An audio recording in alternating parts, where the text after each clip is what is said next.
of Police continues anti-Galamsey fight. Tonight, we will take you to the Bekwai municipality of the Ashanti region.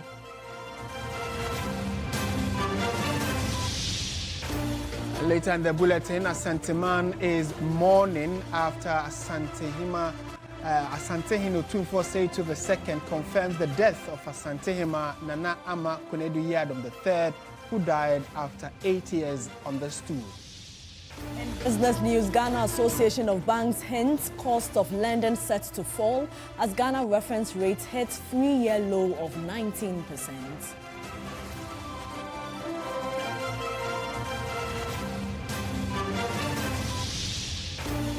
On the international front, Nigerian prosecutors arraigned 5 men accused of carrying out a deadly Islamic militant attack on Catholic Church in Owo in the southwestern Ondo state.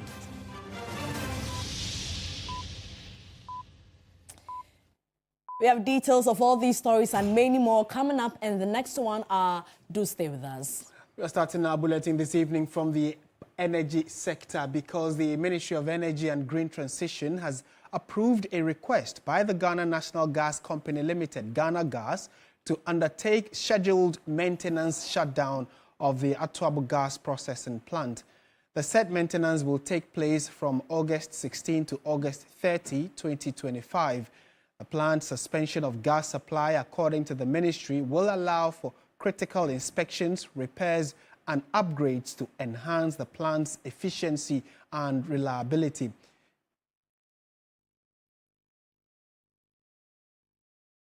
Let's try and find out what exactly this means for power supply. And Richmond Roxon Esquire is the spokesperson and head of comms for the Ministry of Energy and Green Transition. Richmond, good evening. Thank you for joining us on TV3. Good evening to you, and thank you for having me. We've seen your statement, and clearly this seemed to be a regular routine maintenance that you are going to undertake. Are there contingency measures that you've put in place to minimize or probably forestall any power issues that may arise? Let me say good evening to your cherished listeners again. Yes, this is a scheduled maintenance which should be routine, but in the past what we've seen is that some of these maintenance works have been pushed away. These works were not done. And as a government since January 2025, what we are seeing is consistent plan to ensure that all these power plants undergo a scheduled maintenance to ensure that our energy security as a country is not threatened. So yes, this is scheduled. Over the period, we've seen a number of plants have routine maintenance, and this is one of them. We are looking within the period, we're going to lose 95 million standard cubic feet of gas. But the good thing is that the ministry has made provision to ensure that the people of Ghana continue to enjoy consistent power supply as we've seen over the period. So we are not expecting to have any load shedding. We are not expecting any disruptions in power. Alternative measures have been made. Adequate fuels have been provided. LCO, HFO, and then diesel have been provided to ensure that the other power plants run on these fuels so that at the end of the day, our power will still be on. Right. So what outcome should we be expecting that after the maintenance, what would there be probably more light or brighter light? What exactly should the outcome look like when you're done? Once we are done with the scheduled maintenance, obviously, what will mean is that the upgrade would have been done. We'll have a more robust Atuabo gas. This is a very critical state institution since its construction in 2011 that saved this country over $1.5 billion. And so we have to maintain the integrity of the plant. Once the work is done, we'll ensure that supply will increase. Already there are concerted efforts to make sure that we increase our gas supply. The last few weeks, we saw that with BNI, we're seeing that with Atuabo as well. And it all goes to a bigger plan that government has when it comes to the power sector. We are all witnesses that over the last few weeks, or last few months, what we saw in January 2025, where we're shedding load of over 700 megawatts, has not been the case this time. This is because of some of these measures that have been taken by government. All right. Richmond Roxon, thank you so much for your time this evening. He is the spokesperson for and head of communications for the Energy Ministry. Let's now go to the Ashanti region, where the Special Anti-Galamsey Task Force, constituted by the Inspector General of Police, is pressing harder with a renewed resolve to flush out illegal miners from cocoa farms and forest reserves. Stanley Nibleu reports that residents are now cooperating with the task force, providing essential leads on key illegal mining sites targeted for clampdowns.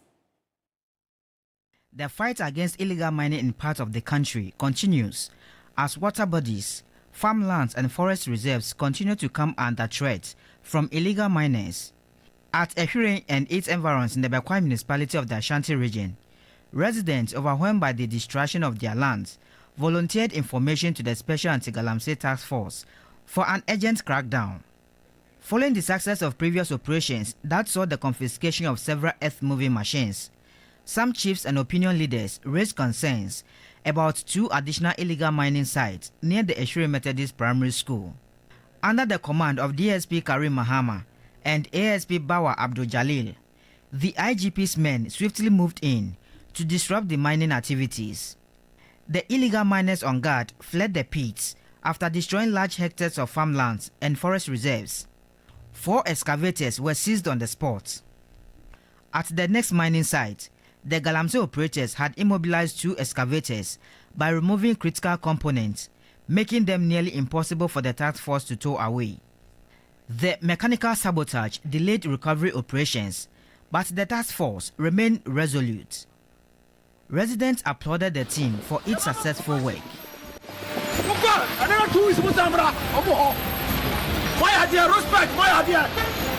All confiscated excavators have been transported to the Regional Police Training School at Patasi in the Ashanti region.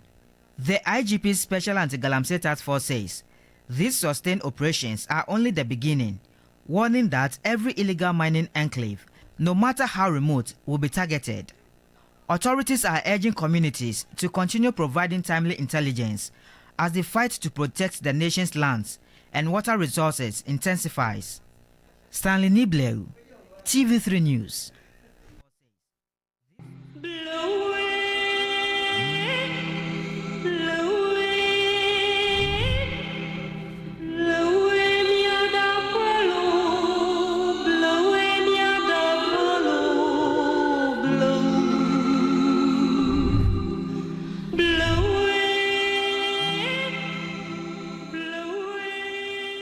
Ghana indeed really is still mourning, and the tragic loss of 8 prominent Ghanaians last Wednesday as military air crash, I should say, at Adansi Akrofrom has become a solemn reminder of the urgent need to tackle illegal mining. While paying floral tributes to the victims at the Jubilee House, the management of Media General emphasized that their passing should serve as a wake-up call to intensify efforts against illegal mining. Management and staff of Media General Ghana Limited, led by the group's Chief Executive Officer, Beatrice Ajiman, and other managers and staff, laid flowers at the Jubilee House forecourt, where public officials, organizations and individuals have been honoring the victims of the August 6 helicopter crash. Speaking on behalf of the group CEO, Group Chief Financial Officer Albert Asen Gansa highlighted the significant contributions of the victims to national discourse. They were no strangers to us at Media General, to TV3, to our other networks. I mean, you know, as a media organization, we work hand in hand with a political class, with a governing class. So they were always in our studios, all right? I mean, they appeared on our flagship programs. We worked closely with them. So it hit us also very hard. He added that the unfortunate demise should serve as a wake-up call and to intensify efforts against illegal mining. We are more encouraged also to work and sacrifice for our nation, and especially when considering the fact that they were going to the program to launch an event to combat what has become an existential threat to our country, this illegal mining. So I think that we should not let their blood go down in vain. that this should be a wake-up call for all of us as citizens to wake up and make sure that we fight for what is right for our country, for posterity. Our duty is to hold duty bearers, hold their feet to the fire, and to do this for the larger populace and for the Ghanaian people. So we're not going to relent on doing that. We owe it a duty to the country, to our fellow countrymen, and to generations unborn. The Wednesday, August 6, 2025 helicopter crash in the Adansi-Akrofrom district claimed 8 lives, including Minister of Defense Dr. Edward Omane-Boamah, Minister for Environment, Science, Technology and Innovation Dr. Ibrahim Murtala Mohammed. The others are Acting Deputy National Security Coordinator Muniru Mohammed, Deputy Director General of the National Disaster Management Organization Samuel Abuaje, and Vice Chairman of the National Democratic Congress Samuel Sapon. The 3 crew members, Squadron Leader Peter Anala, Flight Officer Chum Ampadu, and Sergeant Ernest Adomensa also died in the crash.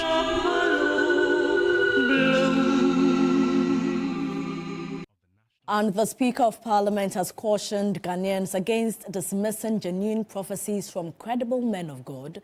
Speaking during a visit on Monday to some families of the victims of the helicopter crash, he indicated spiritual warnings and messages must not be taken for granted. Alban Bagbin also urged the bereaved families to take solace in the legacies of their departed relatives. The Speaker of Parliament was out of the jurisdiction when the tragic crash occurred, but on Monday he led the parliamentary leadership to commiserate with some of the bereaved families. He first visited the family of Alhaji Muniru Limuna, where he and leaders signed a book of condolence for the late Acting Deputy National Security Coordinator. The notice of this tragedy needed not to be announced on the media. I mean, it was all over the place. And so I believe you know why we are here. But he's here leading Parliament officially to come over to greet the bereaved family and to commiserate with us. We want to assure your families that we pledge to remain family members and replace, even though it is not possible to replace, but we will do our best as surviving family members to provide them the care and support that we can afford. We have already paid a visit, but after the remains has been properly preserved, it is only right that we come and commiserate with you again. The Speaker, Alban Bagbin, noted that the loss is a personal one while admonishing the family to take heart because God knows best. I want to remind all of us of the gift that the Almighty Allah gave to us. And our focus, as well, should be to thank God for what has happened. We say in all things, give thanks. On a rather instructive note, he cautioned Ghanaians to not disregard genuine spiritual warnings in prophecies. Our people in the spiritual world, the imams, the pastors, the reverends, we should listen to them. It's not all of them who are looking for money. Don't take what they say for granted. If they say act, act. I myself have been threatened many times. And I listen to the prophecies. I don't take them sleeping because that's their area. And so all these things work for good. The delegation then moved from there to the residence of Dr. Omane-Boamah to commiserate with his family. I want to use this opportunity to touch the hearts of the widow, the children, the immediate family. Please, our sincere condolences. Let's eulogize them. Let's celebrate their lives. Don't let's focus on only the negativity to deepen the hearts of people. On Sunday, August 10th, the country buried the 2 Muslims who were part of the 8 victims of the helicopter crash. An interdenominational funeral is expected for the remaining 6 victims on Friday, August 15th, 2025. Christian Yale, TV3 News. Now, the latest directive by the presidency for religious leaders to submit prophecies has ignited mixed reactions. While some see it as important, others fear it could set a dangerous precedent. Judith Brown reports. In the midst of a national outcry and intense scrutiny, a recent directive from the Office of the Presidential Envoy for Interfaith and Ecumenical Relations in Ghana has sparked a heated debate, raising questions about the delicate balance between faith, governance, and national security. In the wake of the tragic helicopter crash that claimed the lives of 8 prominent individuals, including 2 cabinet ministers, the office has asked religious leaders to submit any prophecies related to national security, high-profile persons or governance to the presidency before making them public. We've gotten to a point where things seem to be getting out of hand. Every single day we are seeing messages, TikTok messages from different kinds of people prophesying very serious things concerning the nation and its leadership. And I dare say that it's causing a lot of fear and panic. When you probe further, the challenge, they say, is that they don't have access to government officials. So we have created a channel, a WhatsApp number, and an email address. Videos emerged of some pastors predicting the crash, which has left many questioning the role of prophecies in public life. I will not say the message, but I won't video here. And I will be our very minister for defense currently. I won't video here. Unfortunately, the same prophet here, Freddie, who just said, on Freddie. For some, it's a necessary measure to promote responsibility and protect national stability. But for others, it could set a dangerous precedent or even encourage doom prophecies. It's violating. You just stand in your church and then you say, oh, this person is going to die if he or she don't do this. It maybe might affect the person's mental health. The president has his own responsibility, so as the pastor. If the prophet see anything, he should pray against it.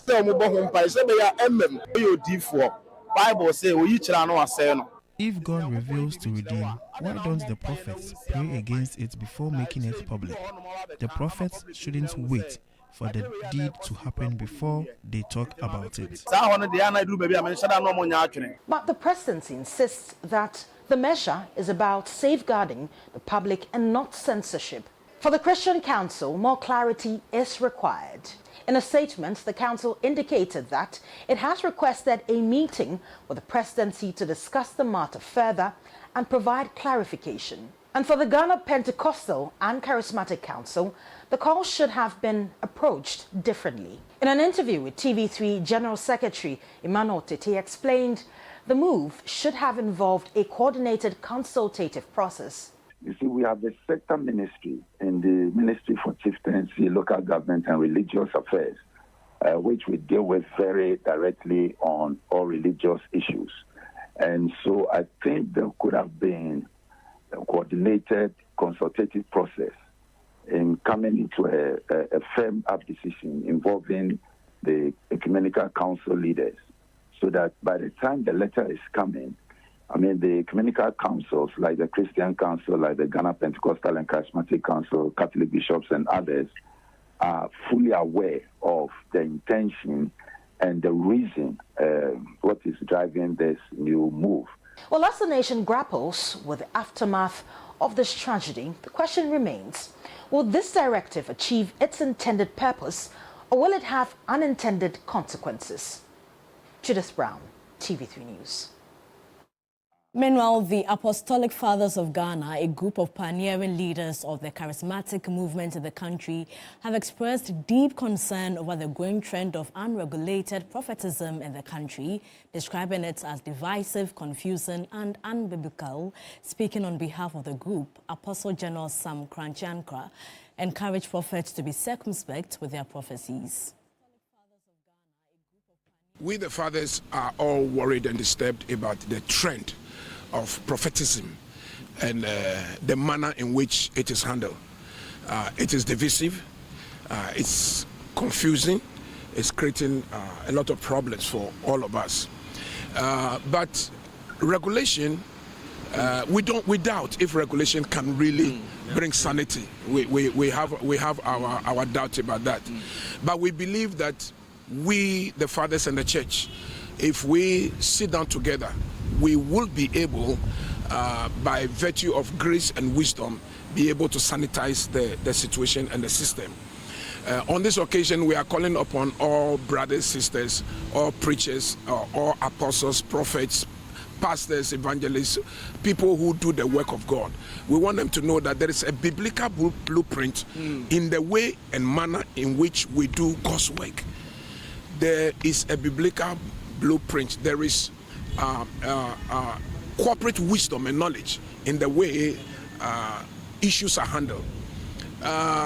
What is happening now is more of like, I prophesied, it came to pass, so I am powerful. That showmanship is unbiblical.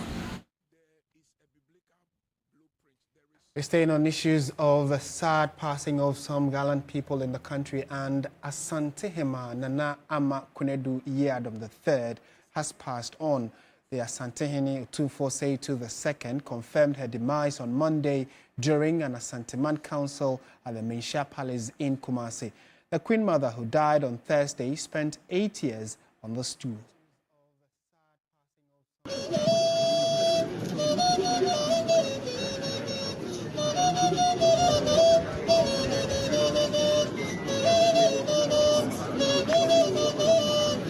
Over 30 paramount chiefs gathered at the Mensha Palace. Sorrowful. The news is bad.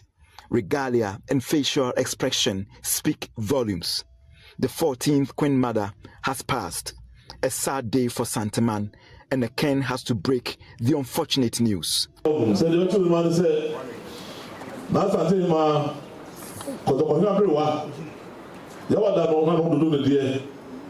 the man may be a real one. Sabi only can say the man be ready over there no aso ko na namo so na namo.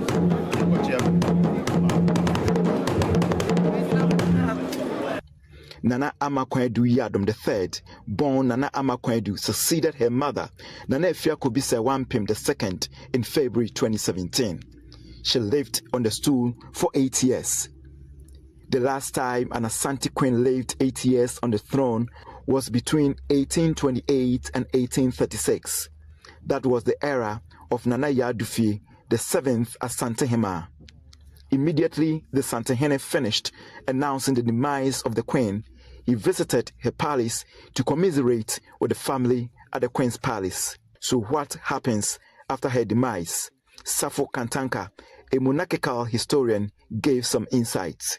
A family issue, and the direct family is Kokofu and Kenyasi, Kwabri Kenyasi. So these two queen mothers will be in control. Nana Kwedu Yiadom III died at the age of 98. May her soul rest in peace. In more news tonight, the main opposition New Patriotic Party, NPP, has announced that it will not field a candidate in the upcoming Tamale Central Parliamentary by-election. This follows the death of the Member of Parliament, Alhaji Dr. Murtala Mohammed, in the August 6th helicopter crash. Dr. Murtala Mohammed was among 8 individuals who lost their lives when a military helicopter crashed in the at Danse-Kurfum Forest in the Shanti region. In a statement signed by NPP General Secretary Justine Kodua-Frimpong, the party said this decision was taken during a National Steering Committee meeting held on Monday, August 11 at its national headquarters. The death of Dr. Ibrahim Murtala Mohammed means the Electoral Commission will have to, in the coming weeks, hold a by-election in accordance with Article 1125 of the Constitution.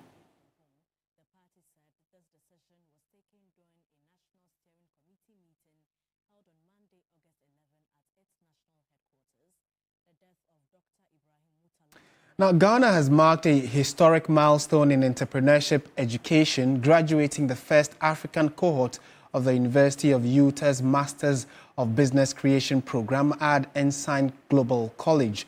The achievement positions Ghana as a launchpad for global entrepreneurship education in Africa, proving that world-changing ideas can be built anywhere and taken any and everywhere.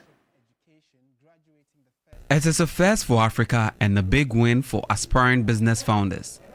The Master of Business Creation, or MBC, is no ordinary graduate degree. It's a powerful mix of a startup accelerator and an accredited master's program which is tailored for entrepreneurs ready to build and scale their own companies. The maiden graduation ceremony held at Ensign Global College in Ghana marked a new chapter for the program. Juggling academic work with business and then personal life, it was quite the journey. But you know, when you put your mind to doing something, there's nothing that's going to stop you from achieving that. Taking this course has given me the opportunity to understand how other countries operate their businesses and which makes the business to survive over a period of time. For African participants, the online flexible format allows them to grow their ventures at home while benefiting from US-level business education. Jeff Davis is program director. I'm very committed to this program in Africa because I think Africa is really ripe for lots of growth, lots of opportunity. Preceptor Thomas Appiah shared his experience. When a classroom work is given to you, you actually apply it to your business and then report back as to how your business is doing. President of the Association of Ghana Industries for Greater Accra, Chonam Akbelu, highlighted how the program will shape education in Ghana. The program essentially focuses on helping funders and entrepreneurs to isolate the needed tools and resources they need to improve their business. President of Ensign Global University, Stephen Alder, spoke about the goal of the university. This fits very closely with the mission of Ensign Global University. This synergy we create is going to have broad impact. Still watching News 360, stay with us. We have business, sports, entertainment, all coming up.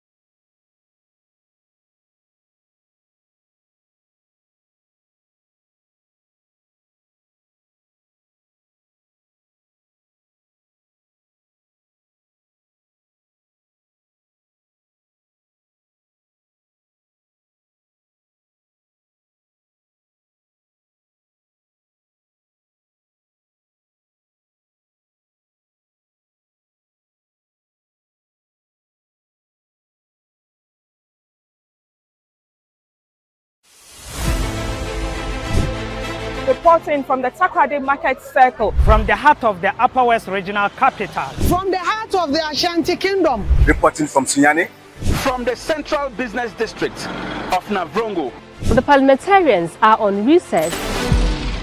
This is where it all unfolds, the moments that potentially alters the course of our nation and the world. These are the individuals we recognize, the voices we amplify, who appears on screen and who contributes behind the scenes.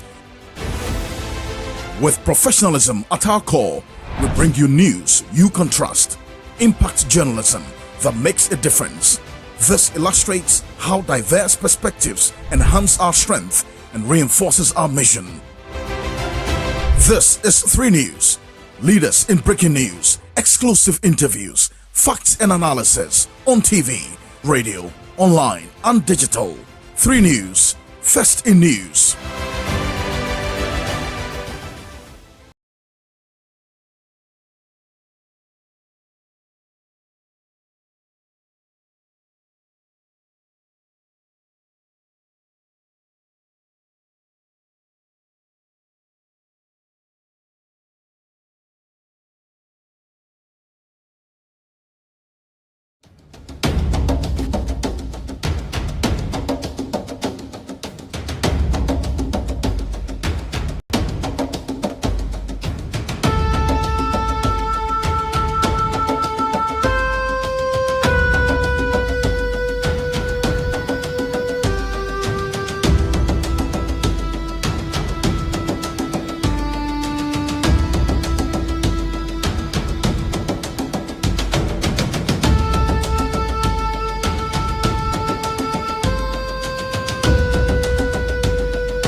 The business segment is brought to you by MTN. Touch concentrated perfume.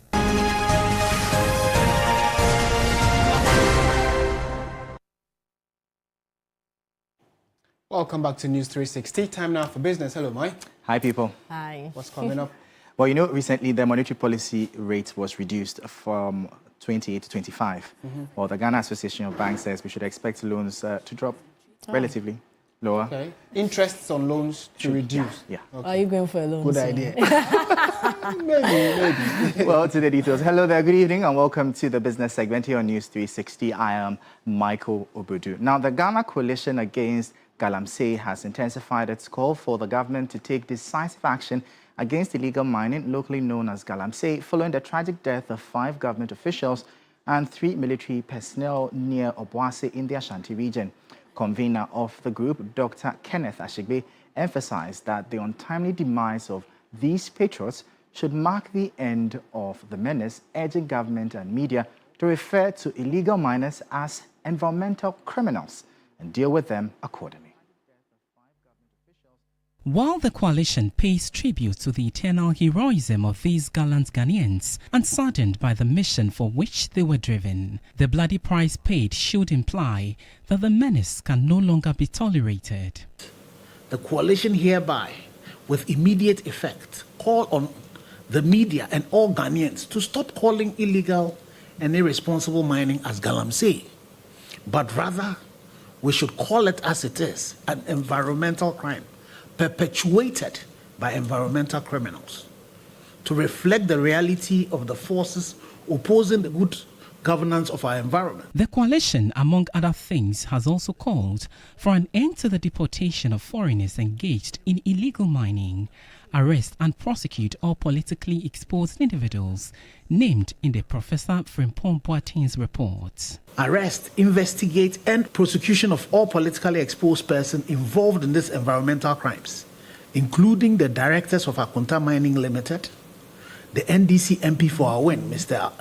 Labi Ufori Oscar, the NDC constituency chairman for Evalu Jira Ajomoro, Emmanuel Ano Kofi, the NDC constituency chairman for Dungwao, and the NDC national organizer, Mr. Joseph Yami, and Mr. Abanga Yakubu Alhassan, the third national vice president, and all those named in the Professor Frimpong Boateng report, among others. Well, let's move quickly to the currency and commodities market and bring you updates.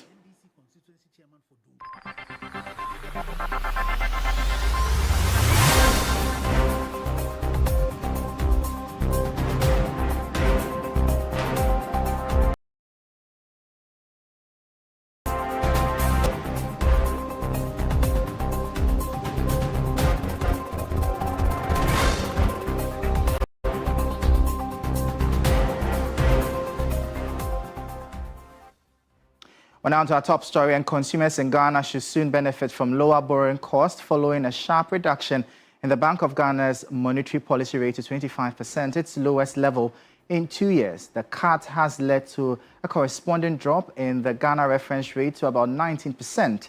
This benchmark guides commercial banks in setting lending rates for loans and credit facilities. The Ghana reference rate is calculated using a mix of indicators, including the monetary policy rate, the 91-day Treasury bill rate, the interbank rate, and a risk premium. Recent data shows a downward trend across these indicators. The 91-day Treasury bill rate currently stands at around 10%, while the policy rate was reduced from 28% to 25% by the central bank. The Ghana Association of Banks has welcomed the move, describing it as expected and timely. It was basically an expectation that the central bank or the monetary policy committee was going to take a critical look at the policy rate with a view to bringing it down in line with inflation expectations. 300 basis points, we had predicted that there should be a minimum of 200 basis points reduction. So the 300 basis points is largely in line with our expectations. But how does all of these impact on the consumer? John Ehua made the remarks in an interview with 3 Business on the sideline of a wreath-laying ceremony held in honor of 8 individuals who died in a recent helicopter crash. You are a borrower from a bank and your facility rate is benchmarked to the Ghana reference rate. As the reference rate has gone down from 22.23 or thereabout to 19.67, you should see the full weight of that reduction in your new lending rate. If you are going for a new facility and it's benchmarked to the reference rate, obviously you are going to have a lower lending rate. And that'll be all for the business segment here on News 360. I am Michael Lobodu. Thank you for watching. Up next, the sports.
these teams in the tournament.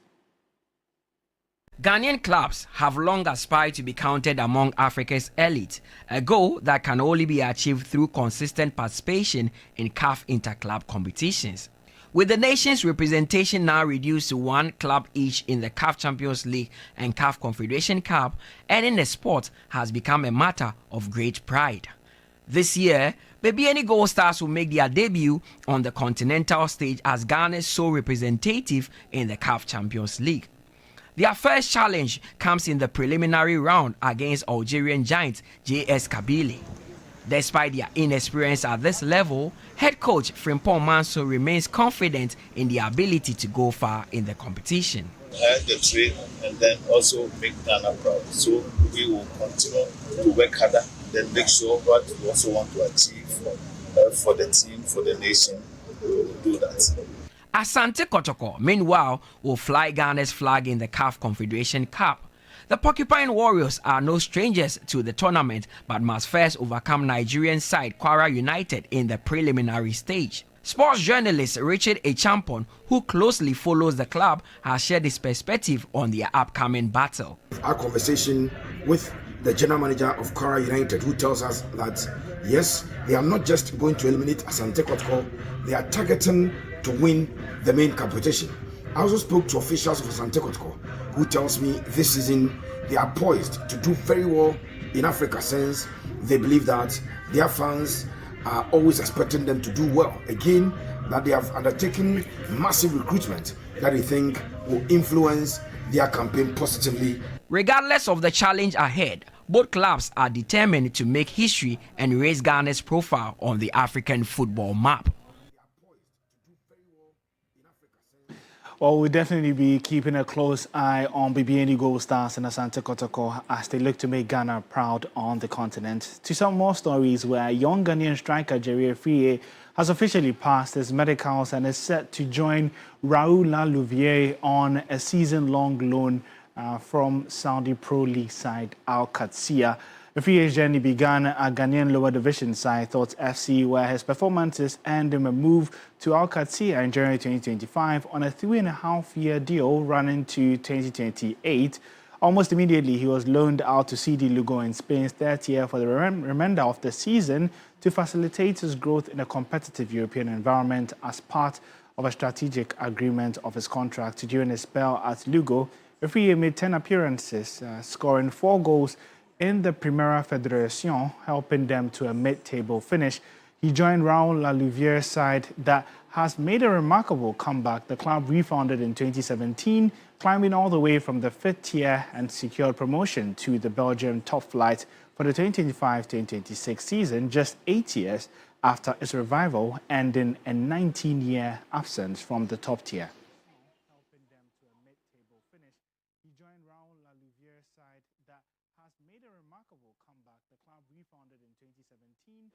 Well, let's do some more here, where as the new season approaches, clubs continue to augment their squads. Manchester City is no different, as duo Jack Grealish and Savinho are on their way out of the club, whilst Kingsley Coman is on the verge of joining Al Nassr.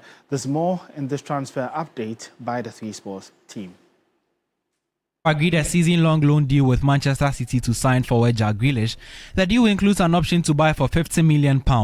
City's £100 million club record signing has fallen out of favour under Pep Guardiola. Meanwhile, Grealish's teammate Savinho is attracting interest from Tottenham Hotspur. There are widespread reports that a fee of around £43 million has been discussed between the two clubs for the 21-year-old winger who joined Man City last summer. Kingsley Coman, on the other hand, is set to join Al Nassr from Bayern Munich after the two clubs reportedly reach an agreement for the winger for a fee under €30 million. Coman will sign a 3-year deal at Al Nassr after deals for Inigo Martinez and Joao Felix were completed earlier. Paris Saint-Germain have left goalkeeper Gianluigi Donnarumma out of the squad for the UEFA Cup Super Clash with Tottenham on Wednesday. Donnarumma, whose contract runs out in 2026, is reportedly eyeing a move away from the French club. Well, you can get more updates on our social media handles at 3 Sports. GH, my name is Riku Ampofu. Up next on the bulletin is entertainment.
GTP Lifestyle and Napa Foods, Heaven Black Insecticide Spray and Coil. Powered by 3 Entertainment.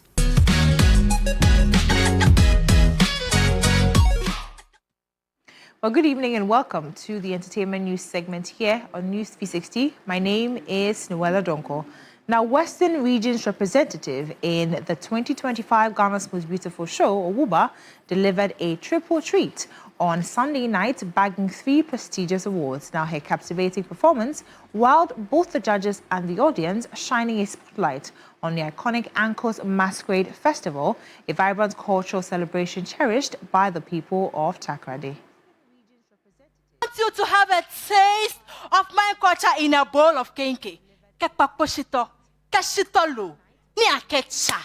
Now, feel the breeze at Labadi Beach. The competitive race for the 2025 Ghana's Most Beautiful Crown is on, as all 16 contestants gave it their all on the stage. With the stakes higher than ever, the ladies had no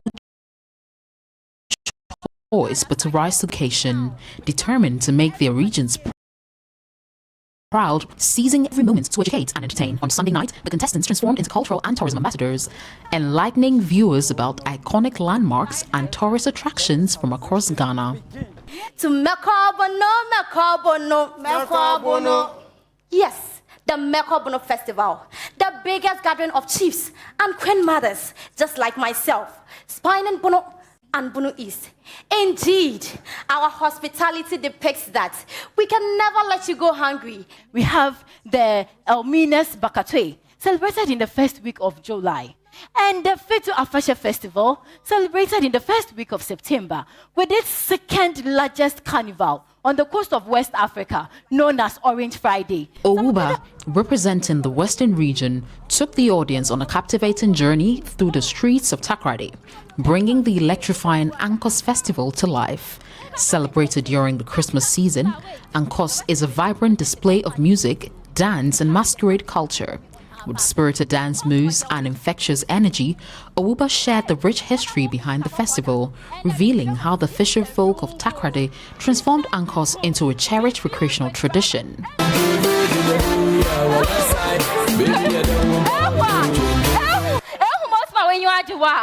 The best does not just come from the West, too. The best is the West. Visit Western if you want to experience Ghana. The GMB judges were clearly impressed, praising her for a well-researched and dynamic performance that combined education with entertainment. Congratulations! Our star performer for the night. And she gets a hamper from Gino Tomatoes. Her efforts earned her the Star Performer title of the night. With her eyes on the crown, Owuba has vowed to keep raising the bar in the weeks ahead and make the Western region proud. I had an alien script which my supervisor the day agreed to it. So I had to restructure everything and I decided to go with my natural flow and see what God did. It's a really great experience. I'm glad and God is good. It was so surprising and I'm honored. I'm really honored. Owuba from the Western region.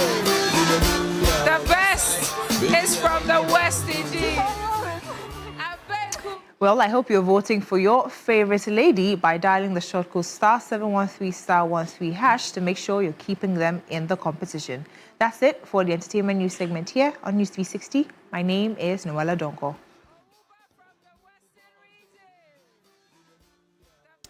And that's it for our package this evening. Thank you so much for watching. I am Martin Asiedu-Dartey. And I am Portia. Gabor. Do join Africanse at 10 p.m. for Ghana tonight. Good evening.